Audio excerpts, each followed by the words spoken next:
Adilabad bus depot manager कल्पना ने सहाफ़ती बयान जारी करते हुए कहा कि रियासती हुकूमत की जानिब से चलाई जा रही महालक्ष्मी स्कीम के तहत ख़वातीन को मुफ्त बस सर्विस फराहम की जा रही है। ख़वातीन को दौरान सफ़र टिकट हासिल करने के लिए कोई पैसे देने की ज़रूरत नहीं है। उन्होंने कहा कि खातून मुसाफिरीन महालक्ष्मी स्कीम से इस्तेफ़ादा करना चाहते हैं तो Aadhaar card, driving licence, voter card या दीगर शनाख्ती कार्ड की असल कापी बस कंडक्टर को दिखाना होगा। ज़ेरॉक्स किए गए शनाख्ती कार्ड कबूल नहीं किए जाएंगे।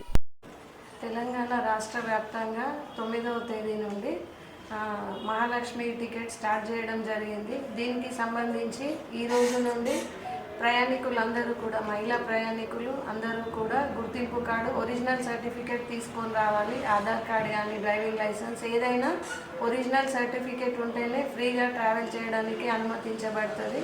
జిరాక్స్ కాపీలు కానీ ఫోన్లో చూపెడితే టికెట్ తీసుకోవాల్సి వస్తుంది. అట్లాగే రుసుము అంటే టికెట్ అమౌంట్ కూడా పే చేయాలి. ఒరిజినల్ కార్డు ఉంటేనే ఫ్రీగా ట్రావెల్ చేయడానికి అనుమతించబడుతుంది.